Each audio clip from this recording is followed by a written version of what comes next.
Hello friends, welcome to my channel Jharkhand ji के। दोस्तों, आज हम लोग झारखंड में वन प्रबंधन से संबंधित एमसीक्यू को सॉल्व करेंगे। झारखंड में वन प्रबंधन जो चैप्टर है, यह झारखंड के वैसे एग्जाम जिसमें झारखंड जी के पूछी जाती है उसके लिए बहुत ही महत्वपूर्ण है। विगत वर्षों में जो है इस चैप्टर से बहुत सारे क्वेश्चन पूछे जा चुके हैं, तो इसका एमसीक्यू चलिए सॉल्व करते हैं। पहला क्वेश्चन, झारखंड झारखंड क्षेत्र में वनों के प्रबंधन का सर्वप्रथम प्रयास किसके द्वारा किया गया था? झारखंड क्षेत्र में वनों के प्रबंधन का सर्वप्रथम प्रयास किसके द्वारा किया गया था? ई वेंसली, जे एफ हैबिट, आर कार्टियर्स या फिर ई कैंपबेल। तो झारखंड क्षेत्र में वनों का प्रबंधन का जो है सर्वप्रथम प्रयास सन 1882 से 85 ईस्वी के बीच में जे एफ हैबिट के द्वारा जो है सर्वप्रथम प्रयास किया गया था। तो इसका सही उत्तर ऑप्शन नंबर बी हो जाएगा। चलिए दूसरे क्वेश्चन की ओर जाते हैं। बंगाल सरकार द्वारा किस वर्ष वनों की सुरक्षा हेतु एक वन समिति का गठन किया गया? 1850, 1909, 1931 या फिर 1950। तो इसका सही उत्तर है ऑप्शन नंबर बी, सन 1909। तो बंगाल सरकार के द्वारा जो है, बंगाल गवर्नमेंट के द्वारा जो है सुरक्षा समिति वनों के लिए जो है गठित किया गया था 1909 ईस्वी में। हम लोग हैं झारखंड के, लेकिन पढ़ रहे हैं बंगाल सरकार का। ऐसा इसलिए है क्योंकि सन 1912 तक जो है बंगाल, वेस्ट बंगाल, अभी का वर्तमान का वेस्ट बंगाल, बिहार, अभी का वर्तमान बिहार, और उड़ीसा, ये सारे जो स्टेट हैं ये एक ही प्रांत में हिस्सा थे। एक ही प्रांत का जो है हिस्सा थे तीनों, बंगाल, बिहार और झारखंड।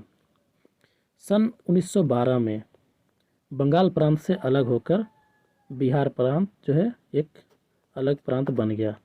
फिर 1936 में बिहार से उड़ीसा अलग हुआ। फिर हम सभी जानते हैं 15 नवंबर 2000 ईस्वी का जो है 15 नवंबर 2000 ईस्वी को बिहार से झारखंड अलग हो गया। यानी बंगाल सरकार द्वारा जो है 1909 में जो वन सुरक्षा हेतु जो समिति बनाई गई थी, वो उस समय झारखंड जो है बंगाल का हिस्सा था। इसलिए हम लोग को जो है झारखंड का वन प्रबंधन पढ़ रहे हैं, लेकिन बंगाल सरकार पढ़ना पड़ रहा है। चलिए नेक्स्ट क्वेश्चन। भारत की आज़ादी के पूर्व झारखंड क्षेत्र में कितना प्रतिशत निजी वन था?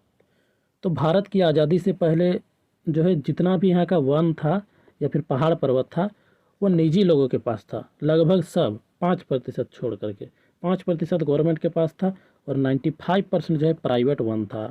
तो इसका सही उत्तर हो जाएगा option number D, option number D. तो भारत की आज़ादी से पूर्व जो है झारखंड क्षेत्र में 95% निजी वन था। चलिए नेक्स्ट क्वेश्चन। झारखंड राज्य में वनों का समुचित प्रबंधन करने के उद्देश्य से, वनों को जो है पूरी तरीके से मैनेज करने के या मैनेजमेंट करने के उद्देश्य से किस वर्ष संयुक्त वन प्रबंधन संकल्प का प्रतिपादन किया गया? सन 2010, 2001, 2005 या फिर 2008। तो राज्य में, झारखंड राज्य में वनों का समुचित प्रबंधन करने का उद्देश्य से जो है संयुक्त वन प्रबंधन संकल्प का जो प्रतिपादन किया गया था, यह सन 2001 ईस्वी में जो है किया गया था। तो इसका सही उत्तर ऑप्शन नंबर बी हो जाएगा। Next question. झारखंड राज्य में किस वर्ष इको टूरिज्म नीति का निर्माण किया गया? इको टूरिज्म नीति 2010, 2012, 2014 या फिर 2015। तो इको टूरिज्म नीति जो है झारखंड राज्य में सन 2015 में जो है निर्माण किया गया या फिर निर्मित किया गया था। तो इसका ऑप्शन डी सही उत्तर हो जाएगा। Next question. झारखंड राज्य की इको टूरिज्म नीति का प्रमुख उद्देश्य क्या है? तो झारखंड राज्य का जो है इको टूरिज्म नीति जो 2015 में बनाया गया था, वह राज्य में पर्यावरण मित्र और सतत विधि द्वारा जो है पारिस्थितिक जो पर्यटन है उसको प्रोत्साहित करने के लिए इको टूरिज्म नीति 2015 में जो है बनाया गया था। तो इसका देखा जाए तो वन का प्रबंधन करने के लिए इको टूरिज्म नीति ये वाला भी ऑप्शन नहीं होगा। जैविक खेती को प्रोत्साहित करने के लिए अभी नहीं होगा। उपरोक्त सभी तो होबे नहीं करेगा जब 3 नहीं हो रहा है। तो इसका सही उत्तर हो जाएगा पारिस्थितिक पर्यटन को प्रोत्साहित करना। चलिए नेक्स्ट क्वेश्चन। झारखंड के शहरी क्षेत्रों में अवस्थित पार्कों के प्रबंधन हेतु इनमें से किसका गठन किया गया है? तो पार्कों के प्रबंधन हेतु जो है झारखंड में झामकोफेड, कैंपा, झारक्राफ्ट या फिर झार पार्क, किसका गठन किया गया है? तो पार्क किस में दिख रहा है? ऑप्शन नंबर डी में। तो इसका सही उत्तर हो जाएगा झार पार्क्स। झार पार्क्स, झार पार्क्स का गठन जो है पार्कों के प्रबंधन हेतु किया गया था। Option next question, question number 8। Jharkhand सरकार द्वारा किस वर्ष नदी महोत्सव तथा बृहत वृक्षारोपण अभियान का संचालन किया गया था? तो झारखंड सरकार द्वारा जो नदी महोत्सव है वह एक बृहद वृक्षारोपण अभियान का संचालन इसमें किया गया था, जिसके तहत जो है नदियों के किनारे किनारे वृक्ष लगाया गया था। तो ये किस वर्ष जो है संचालित किया गया था? 2019 में किया गया था, 2019 में। चलिए नेक्स्ट क्वेश्चन। झारखंड सरकार द्वारा 2019 में संचालित नदी महोत्सव और बृहद वृक्षारोपण अभियान के तहत राज्य के नदियों के किनारे लगभग कितने किलोमीटर दूरी तक वृक्षारोपण किया गया था? तो इसका सही उत्तर हो जाएगा ऑप्शन नंबर सी, 140 किलोमीटर तक। 140 किलोमीटर दूरी तक जो है वृक्षारोपण किया गया था। Next question. झारखंड सरकार द्वारा 2019 में संचालित नदी महोत्सव और बृहद वृक्षारोपण अभियान के तहत राज्य के नदियों के किनारे लगभग कितने पौधे लगाए गए थे? Option A 5 lakh, option B 10 lakh, option C 15 lakh या फिर ऑप्शन डी 25 लाख।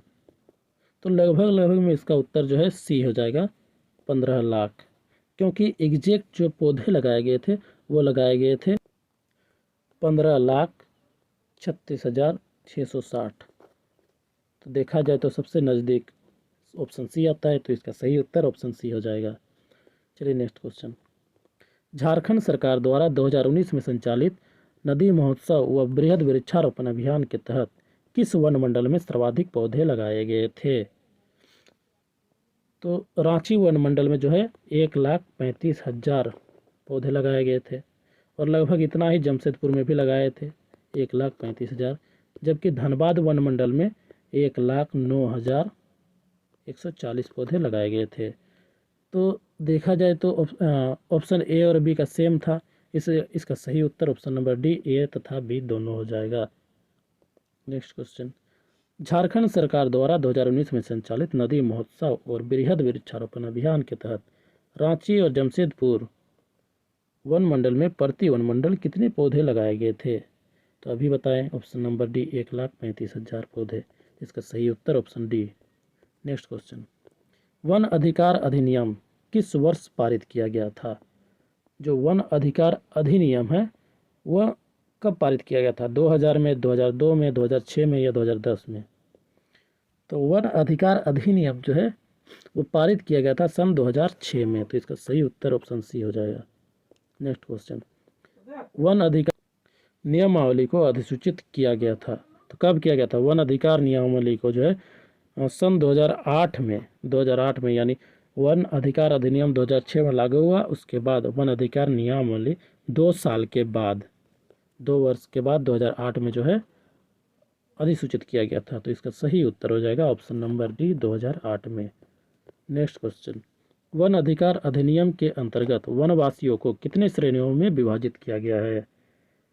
तो वनवासियों को जो है वन अधिकार अधिनियम के अंतर्गत जो है 2 श्रेणियों में विभाजित किया गया है। पहला वे लोग जो वन में निवास करते हैं और एसटी हैं, है ना, पहला। जबकि दूसरा वे लोग, पहला जो है वन में निवास करने वाले अनुसूचित जनजाति यानी एसटी लोग जो वन में निवास करते हैं, और दूसरा परंपरागत रूप से निवास करने वाले वैसे लोग जिनकी 3 पीढ़ी जो है 2005 से पूर्व जो है 3 पीढ़ी या तो वहाँ से वन से लाभ लेती है, जैसे कि महुआ उठा ली, या फिर पत्ता लाते हैं, या फिर जलावन के लिए लकड़ी लाती है, या फिर वहाँ पर रहते हैं। तो इस प्रकार में 2 श्रेणियों में जो है वन अधिकार अधिनियम के अंतर्गत वनवासियों को विभाजित किया गया है। तो इसका सही उत्तर हो जाएगा ऑप्शन नंबर ए, 2 श्रेणियों में। Next question. वन वन अधिकार अधिनियम के तहत वर्गीकृत वनवासियों को श्रेणियों में विभाजित किया गया है। कौन कौन से श्रेणी में विभाजित? तो वन अधिकार अधिनियम के तहत वर्गीकृत वनवासियों का श्रेणी में वन में निवास करने वाली एसटी लोग, अनुसूचित जनजाति और अन्य परंपरागत वनवासी। तो 2 श्रेणियों में, यानी उपरोक्त दोनों सही हो जाएगा। ऑप्शन नंबर सी किया गया है। वन अधिकार अधिनियम के अंतर्गत वर्गीकृत वनवासियों के बारे में इनमें से कौन सा कथन सत्य है? तो पहला है ए है, ऑप्शन ए। इसके तहत ऐसे वनवासी जो 13 दिसंबर 2005 से पूर्व कम से कम 3 पीढ़ियों तक प्राथमिक रूप से वन या वन भूमि में निवास करते हो, उन्हें परंपरागत वनवासी माना जाएगा। या फिर दूसरा जो बी में है, वन में निवास व खेती हेतु जमीन पर अधिकार तभी मिलेगा जब वन निवासियों द्वारा जंगल की जमीन 13 दिसंबर 2005 से पूर्व से तथा 13 दिसंबर 2007 तक अधिभोग में रही हो। तो ऑप्शन ए और ऑप्शन बी दोनों जो है सही है। तो इसका सही उत्तर हो जाएगा ऑप्शन नंबर सी, क्योंकि उपरोक्त में से दोनों कथन सत्य है। नेक्स्ट क्वेश्चन, केम्पा का गठन किस उद्देश्य की पूर्ति हेतु किया गया था? प्राकृतिक वनों के प्रबंधन करना, वन्यजीवों का संरक्षण करने के लिए, या फिर आधारभूत संरचना का विकास।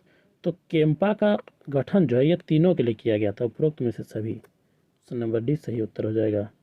झारखंड राज्य में केम्पा को किस वर्ष अधिसूचित किया गया?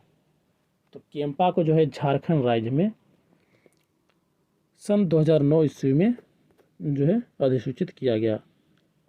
केम्पा का फुल फॉर्म होता है, चलिए केम्पा का फुल फॉर्म लिखते हैं। केम्पा, CAMPA, केम्पा, सी से स्टार्ट होता है केम्पा, लेकिन इसका फुल फॉर्म होता है Jharkhand compensatory afforestation fund management and planning authority.